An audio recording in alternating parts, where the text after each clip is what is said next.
nome, nós saudamos todos os parlamentares aqui presentes, saudamos também nossos companheiros de mesa, na figura do Márcio, fazemos uma saudação também muito fraterna e acolhedora a todos os estudantes, uma alegria tê-los aqui conosco, a todos os participantes e também aqueles que estão conosco online. Deputada Tabata, em nome do Fórum Nacional de Educação do Campo, nós agradecemos essa oportunidade, entendemos que esse é um momento ímpar para a educação nacional. Assim como tem nos dito nosso querido professor Luiz Dourado, nós compreendemos sim que o Plano Nacional de Educação é o epicentro das políticas educacionais e esse momento, então, é fundamental. Pode passar, por gentileza, querida. Pode passar. E aí, então, nesse sentido, o Fórum Nacional de Educação do Campo, para quem não conhece, né, a nossa entidade, o Fórum Nacional de Educação do Campo é um grande sujeito coletivo que articula dezenas de organizações que trabalham, que estudam, que pesquisam, que militam, que lutam pelo direito da educação dos povos do campo, da floresta e das águas, e nesse sentido, compreendendo a importância do Plano Nacional de Educação, o Fórum Nacional trabalhou intensamente em todas as etapas preparatórias da CONAI, na própria CONAI, na qual realizamos, então, 3 colóquios discutindo os temas, deputada, que consideramos centrais, que são exatamente um dos que já apareceu aqui e que vamos insistir, porque ele é o grande problema, um dos grandes problemas, que é a questão das escolas, do fechamento das escolas do campo. Fizemos um colóquio sobre isso. Discutimos também na CONAI a formação dos educadores do campo, porque entendemos também que ela é central e da qualidade da formação dos educadores depende muito a qualidade das escolas do campo, então é um outro ponto que traremos aqui também, e a questão do financiamento. Depois desse processo, pode passar.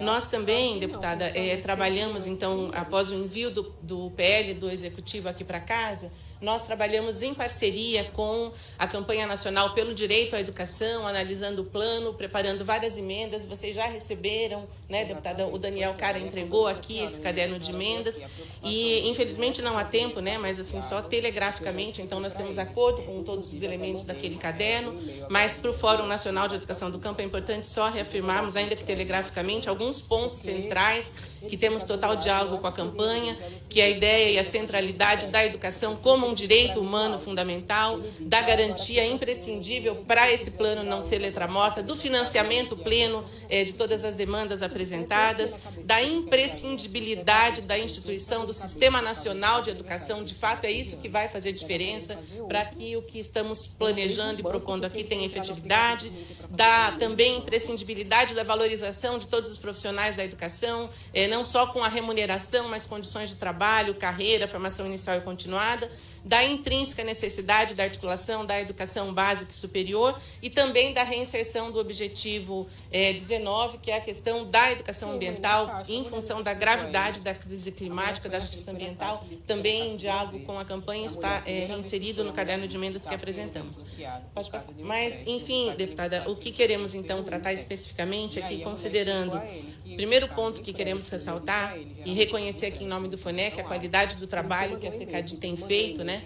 A importância da inserção desse objetivo 8. Nos outros planos, nós não tínhamos um tópico específico, as questões da educação do campo, indígena e quilombola estavam dispersas em diferentes locais, e o fato de termos estabelecido aqui neste plano um objetivo específico que tem, então, 6 metas, 17 estratégias, é importante que nós possamos trazer, né? Além dessas que estão nesse objetivo específico, no objetivo 8, há também mais 25 estratégias que tratam dos povos do campo, das águas e das florestas distribuídos pelo plano, e entendemos que isso é um avanço. Por quê? Porque isso vai nos possibilitar aumentar o diálogo com as redes, com os sistemas estaduais e federais. Isso é muito importante, nós já temos marcos legais para todas essas modalidades, mas muitas vezes não conseguimos que elas sejam vistas, respeitadas, valorizadas, e a existência, então, desse objetivo ajuda nesse relato com as redes, mas também entendemos, deputada, que ele é muito importante porque vai exigir de nós a produção de novos conhecimentos científicos.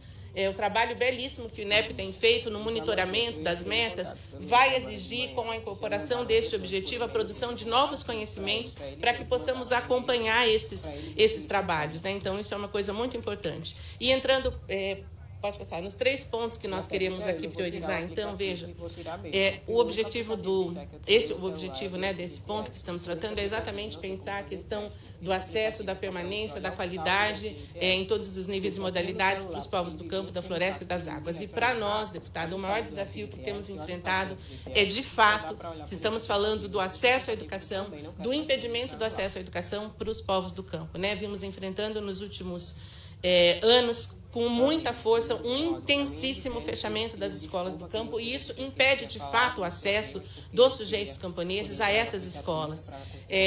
Foram fechadas, né, nós estamos trabalhando com os dados do INEP, os movimentos há muito tempo vinham fazendo essas denúncias, e o INEP coloca que nos últimos 10 anos foram fechadas 18.960 escolas no meio rural. Pode passar, por favor. E isso a gente, pelos dados do INEP, pelo que vimos acompanhando também, exatamente pelo trabalho do Fórum, né? Isso se dá em todas as unidades federadas, em todos os biomas, com intensidades um pouco variadas, mas com uma recorrência muito significativa. Pode passar. E aí a grande questão para nós é que, assim, quando o INEP lança, né, o ano passado, esse caderno, isso dá uma força material muito grande, deputada, porque aí não fica só a denúncia dos movimentos, né? Mas esse caderno, o caderno 10, que integra todo aquele trabalho de monitoramento que o INEP vem fazendo, comprova esses dados, então mostrando essa diminuição né, de 2013 a 2023, cerca de 27% de escolas fechadas em uma década. Então, se estamos falando aqui da garantia do acesso, esse é um problema que precisamos enfrentar, e nesse sentido apresentamos uma emenda para o plano. Pode passar.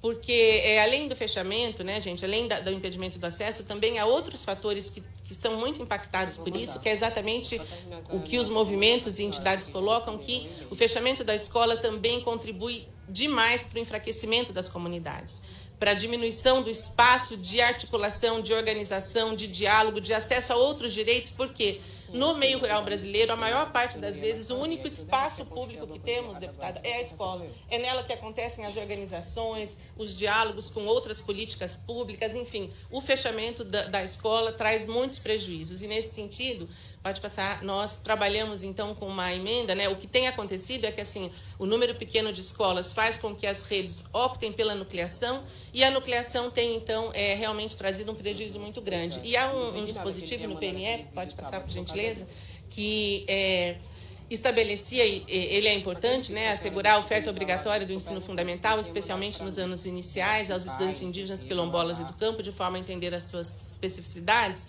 Ele completava com essa ideia de condicionar as ações à nucleação ouvindo a comunidade. E nós estamos demandando que seja suprimida essa complementação, porque isso induz a nucleação, né? O fato disso estar colocado induz a nucleação, e é importante que nós ressaltemos que já há marcos legais, por exemplo, as diretrizes operacionais para a educação básica das escolas do campo, que determina que os anos iniciais sejam nas comunidades. Nós temos, deputado Mozes, crianças que passam mais tempo no banco do transporte do que na escola, que saem 4 horas, 5 horas da manhã. Havia uma pergunta sobre isso, né? Eu me refiro ao senhor, porque o senhor trouxe isso. E isso é muito grave. Então, além do prejuízo, do risco, do cansaço, realmente desterritorializa as crianças, e é muito importante que pensemos sobre isso e que, como disse a deputada, como disse a professora Zara, isso é imprescindível, a articulação entre as redes. Então, precisamos tratar desse assunto. Pode passar, por favor. O outro ponto que nós queremos trazer aqui também, que foi outra emenda que sugerimos, diz respeito a uma questão fundamental para nós, que é a qualidade da formação dos educadores que atuam nas escolas no campo.